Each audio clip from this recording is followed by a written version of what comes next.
Topic है अब electrostatic potential.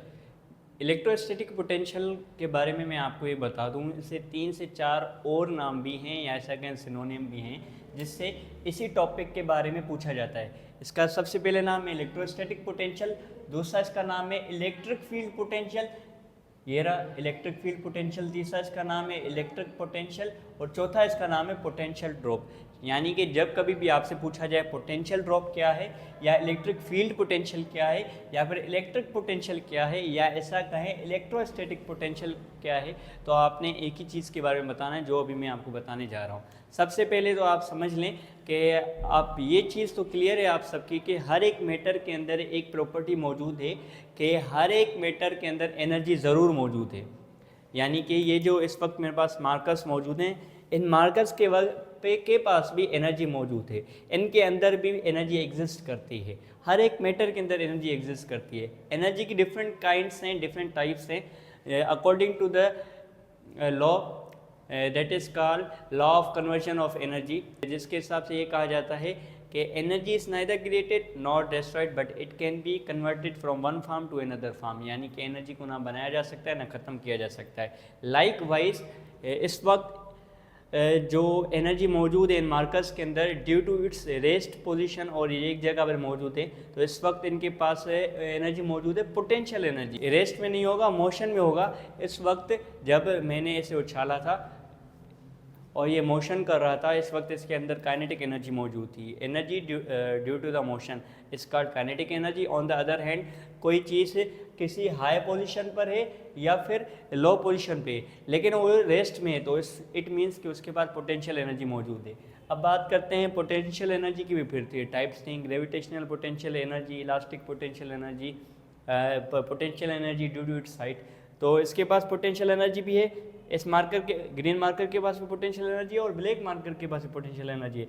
लेकिन अब ब्लैक मार्कर के पास हाइट की वजह से बनिस्बत इस मार्कर के ज़्यादा पोटेंशियल एनर्जी मौजूद है ब्लैक के पास ड्यू टू इट्स हाइट। यानी कि अब यहाँ पर क्या आ रहा है, एनर्जी तो दोनों के पास मौजूद है लेकिन एनर्जी के अंदर डिफरेंस आ रहा है। दोनों की एनर्जीज़ के अंदर, पोटेंशियल एनर्जीज़ के अंदर डिफरेंस आ रहा है। इसे कह रहे हैं difference in their potential energy. ये यहाँ पर एक डायग्राम बना हुआ है बैटरी का जो हम घरों में इस्तेमाल कर रहे होते हैं, 12 वोल्ट बैटरी या फिर 9 वोल्ट बैटरी। अगर इससे ये जो है वर्टिकली पड़ी हुई है, इसे अगर हम हॉरिजॉन्टली ड्रा करें तो कोई कुछ इस तरीके से होगी। आपने घरों में अमूमन बैटरी जो देखी है आप घरों में जो इस्तेमाल करते हैं, ये आपकी बैटरी हो गई। ये इसका सपोज कर लेते हैं नेगेटिव टर्मिनल हो गया और ये इसका पॉजिटिव टर्मिनल हो गया, ठीक है। यानी कि ये आपकी ब्लैक वायर वाला पोर्शन हो गया, सॉरी रेड वायर वाला पोर्शन हो गया, ये आपका ब्लैक वायर वाला पोर्शन हो गया, जिसके ज़रिए से आप अमूमन घरों में सोलर पैनल के ज़रिए से या बैटरीज के ज़रिए से सोलर फैन चला रहे होते हैं। तो ये पॉजिटिव टर्मिनल आपका हो गया, ये नेगेटिव टर्मिनल हो गया। यानी अब क्या होगा, ये हमारा इलेक्ट्रोस्टैटिक पोटेंशियल को समझने में कैसे हेल्प करेगा। ये जो इलेक्ट्रोड मौजूद है, इस इलेक्ट्रोड के पास नेगेटिव चार्जेस मौजूद हैं, इस इलेक्ट्रोड के पास पॉजिटिव चार्जेस मौजूद हैं। अब इन दोनों के दरमियान में अगर हम कोई भी अप्लायंस लाते हैं या कंडक्टर लाते हैं, सपोज करते हैं मैंने यहाँ पर पंखा लगा दिया, पंखे की दोनों वायर्स इसमें लगा दी। अब क्या होगा, नेगेटिव टर्मिनल में से पॉजिटिव टर्मिनल की तरफ और पॉजिटिव टर्मिनल में से नेगेटिव टर्मिनल की तरफ चार्जेस फ्लो करके जाएंगी। यानी ये पॉजिटिव टर्मिनल में से नेगेटिव टर्मिनल की तरफ चार्जेस फ्लो करके जाएंगी, यानी कि वो हायर पोटेंशियल पर जाएंगे। अब ये जो इलेक्ट्रॉन्स जाएंगे पॉजिटिव टर्मिनल में से नेगेटिव टर्मिनल की तरफ, पॉजिटिव से नेगेटिव की तरफ, तो इन दोनों के दरमियान में पोटेंशियल डिफरेंस क्रिएट होगा। क्या क्रिएट होगा, potential difference due to its height, due to its position की वजह से, जो कि पॉजिटिव टर्मिनल से नेगेटिव टर्मिनल की तरफ जा रहा है। यानी कि पॉजिटिव टू नेगेटिव जा रहा है कौन, इलेक्ट्रॉन या फिर चार्जेस। अब ये जो इलेक्ट्रॉन्स जा रहे हैं इनके पास ज़्यादा पोटेंशियल होगी, ज़्यादा पोटेंशियल एनर्जी होगी बनिस्बत इसके। इट मीन्स अब इन दोनों के दरमियान में पोटेंशियल डिफरेंस क्रिएट हो गया है और इस पोटेंशियल डिफरेंस को मेंटेन करने के लिए यहाँ पर हमें कोई भी अप्लायंस लगाना पड़ेगा या कंडक्टर लगाना पड़ेगा ताकि ये इनका फ्लो या साइकिल कंटिन्यू रह सके। फिर हम क्या करेंगे, कंडक्टर या किसी भी अप्लायंस को बीच में रख देंगे, फिर क्या होंगे, नेगेटिव टर्मिनल से यानी कि हायर पोटेंशियल डिफरेंस रखने वाले चार्जेस, नेगेटिव यानी लो पॉजिटिव यानी कि लो पोटेंशियल डिफरेंस के बाद आएंगे और इस तरीके से इनकी साइकिल कंटिन्यू चलती रहेगी। यहाँ से इलेक्ट्रॉन्स जो हैं ऊपर की तरफ जाएंगे, नेगेटिव टर्मिनल की तरफ जाएंगे, जिसकी वजह से वो एक अच्छी खासी पोजीशन पे पहुंच जाएंगे, हाइट पर पहुंच जाएंगे, एनर्जी के अंदर डिफरेंस आ जाएगा। यहाँ पर पहुंचते ही कंडक्टर से दोबारा से वो फ्लो करते हुए अपनी एनर्जी लूज़ करते हुए दोबारा पॉजिटिव टर्मिनल के पास आएंगे और दोबारा से ये साइकिल इस तरीके के स्टार्ट होती रहेगी। अब मैं आपको इसकी डेफिनेशन बता देता हूँ। इलेक्ट्रोस्टैटिक पोटेंशियल या इलेक्ट्रिक फील्ड पोटेंशियल या फिर इलेक्ट्रिक पोटेंशियल या potential drop. Electric potential drop या इलेक्ट्रोस्टैटिक पोटेंशियल ड्रॉप दरअसल ये कहता है जब कभी हमें वर्क करना पड़े, काम करना पड़े एक चार्ज के ऊपर, वो हमारा कहलाता है इलेक्ट्रोस्टैटिक पोटेंशियल या फिर पोटेंशियल ड्रॉप या फिर इलेक्ट्रिक फील्ड पोटेंशियल या फिर इलेक्ट्रिक पोटेंशियल। मतलब कि जब कभी हम एक चार्ज के ऊपर इलेक्ट्रिक फील्ड के अंदर ही, ये एक फील्ड है ना, बैटरी के अंदर सिस्टम हुआ है, कंडक्टर भी हटा देते हैं, अप्लायंस भी हटा देते हैं, ये एक इसकी एक फील्ड कहलाएगी। विद इन इलेक्ट्रिक फील्ड क्या होगा अगर एक चार्ज को मूव करवाया जा रहा है, एक चार्ज को मूव करवाया जा रहा है, एक चार्ज को मूव करवाया जा रहा है, एक्सीलरेशन को प्रोड्यूस करवाए बगैर और एक्सीलरेशन भी कोई प्रोड्यूस नहीं हो रही, इस किस्म को हम कह रहे होते हैं इलेक्ट्रोस्टैटिक पोटेंशियल। दोबारा से मैं बता दूं, इलेक्ट्रोस्टैटिक पोटेंशियल का मतलब ये होता है एक चार्ज को एक पॉइंट से, एक लोकेशन से दूसरी लोकेशन तक पहुंचाने के लिए जो हमें वर्क करना पड़ता है और उसके अंदर कोई एक्सीलरेशन भी प्रोड्यूस ना हो और वो विद इन इलेक्ट्रिक फील्ड हो, विद इन सिस्टम हो, तो वो कहलाता है हमारा इलेक्ट्रोस्टैटिक पोटेंशियल। जैसे कि यहाँ पर हमने वर्क डन किया चार्ज के ऊपर, यानी कि एक जगह से दूसरी जगह हमने उसको पहुँचाया, डिस्प्लेसमेंट करवाई, ठीक है, लोअर डिस्टेंस से लोअर पोजीशन से हाई पोजीशन तक लेकर गए ताकि पोटेंशियल डिफरेंस क्रिएट हो सके। यानी कि हमने वर्क किया, किसके ऊपर किया, चार्ज के ऊपर किया, ये हमारा कहलाता है इलेक्ट्रोस्टैटिक पोटेंशियल, जिससे हम डिनोट कर रहे हैं वी के साथ। और जहाँ पर डब्ल्यू हमारा क्या जाहिर कर रहा है, इलेक्ट्रो पोटेंशियल एनर्जी को जाहिर कर रहा है और क्यू आपका जाहिर कर रहा है चार्ज को। अब डिस्कस करेंगे वोल्ट के बारे में, लेकिन उससे पहले आप समझ लें वोल्ट होता क्या है और वोल्ट कहाँ पर हम इस्तेमाल करते हैं। वोल्ट बेसिकली एक यूनिट है जिसके ज़रिए से हम इलेक्ट्रिक करंट को ज़ाहिर कर रहे होते हैं, पोटेंशियल डिफरेंस को ज़ाहिर कर रहे होते हैं। वोल्ट क्या है, एक पोटेंशियल डिफरेंस होता है जो कि एग्जिस्ट करता है किसके दरमियान में, पोटेंशियल डिफरेंस तो आपको पता चल गया होगा कि पोटेंशियल डिफरेंस क्या होता है। लाइक हमने इससे पहले बैटरी के एग्जाम्पल में देखा कि नेगेटिव टर्मिनल और पॉजिटिव टर्मिनल के दरमियान में किस तरीके से पोटेंशियल डिफरेंस क्रिएट हो रहा था।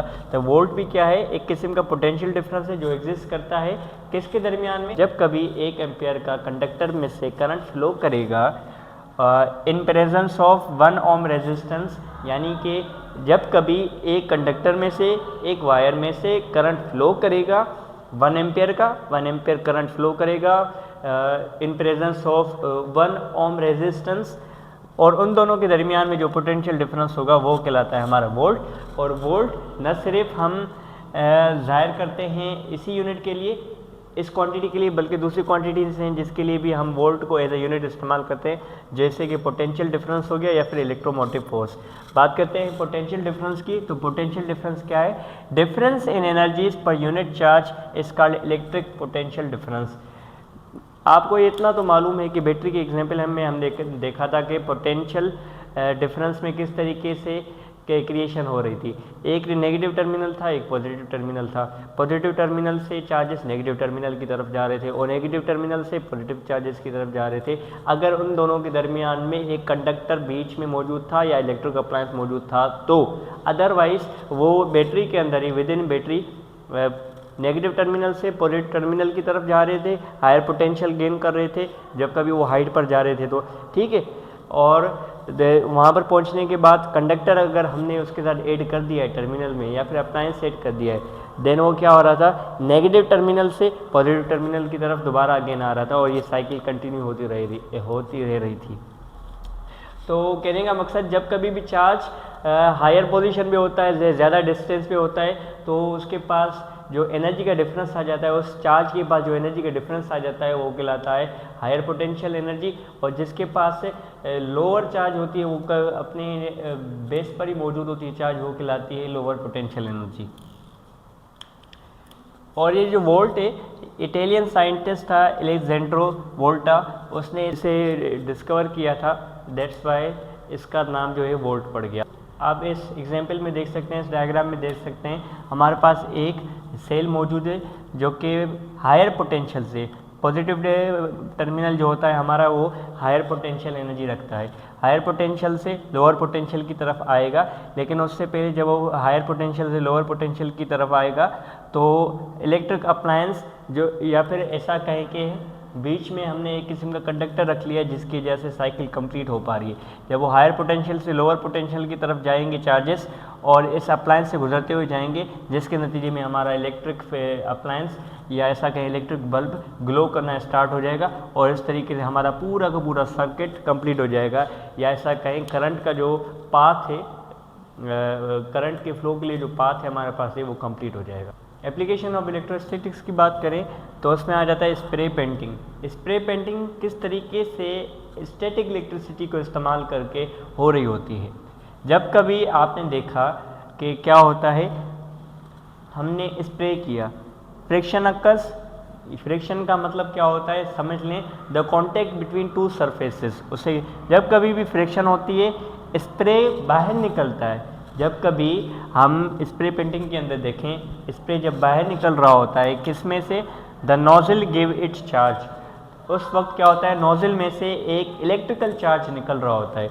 स्प्रे पेंटिंग के दौरान नोजल में से इलेक्ट्रिकल चार्ज निकलने की वजह से जो स्प्रे बाहर निकलता है वो फ्रिक्शन करवाता है, और उस फ्रिक्शन के नतीजे में, वो फ्रिक्शन किसके दरमियान में, सरफेस के दरमियान में, जिसके नतीजे में क्या होता है जो वो कतरे निकलते हैं, स्प्रे के निकलते हैं, ड्रॉपलेट्स निकलते हैं, वो बराबर यानी इक्वली डिस्पर्स हो जाते हैं, फैल जाते हैं, क्योंकि वो सारे के सारे एक ही चार्जेस होते हैं, लाइक चार्जेस होते हैं, और लाइक चार्जेस का यही उसूल होता है कि वो रिपल्शन कर रहे होते हैं।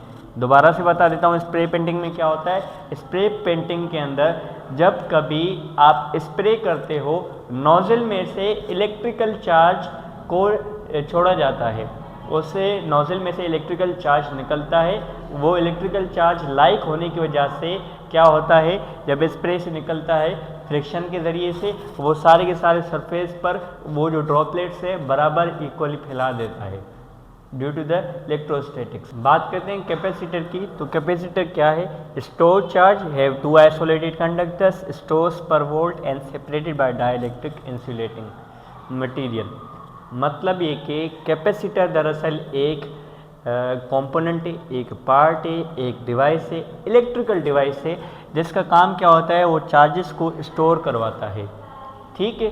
और इसकी बनावट कुछ इस तरीके से होती है, इसके पास कंडक्टर्स मौजूद होते हैं, वो भी दो, यानी कि दो कंडक्टर्स इसके पास मौजूद होते हैं जो कि आइसोलेटेड होते हैं, एक दूसरे से सेपरेट किए जाते हैं, और इनके पास ये सलाहियत होती है कि जब कभी भी 1 वोल्ट का करंट उसमें से पास होगा, ये पर वोल्ट ज़्यादा से ज़्यादा अमाउंट चार्ज का इकट्ठा कर सकते हैं, इतनी सलाहियत होती है इस कैपेसिटर के पास। Capacitor store charges have two isolated conductors, दो से सेपरेट इसके पास कंडक्टर्स मौजूद होते हैं जो कि चार्जेस को कलेक्ट करने में, स्टोर करने में पर वोल्ट मदद करते हैं, और इन दोनों कंडक्टर्स को आइसोलेट किया जाता है एक इंसुलेटिंग मटेरियल के ज़रिए से, जिसे हम कह रहे हैं डाई इलेक्ट्रिक। और डिफरेंट कैपेसिटर्स डिफरेंट कैपेसिटेंस रखते हैं, सलाहियत रखते हैं कि कितनी वो चार्जेस कलेक्ट कर सकते हैं।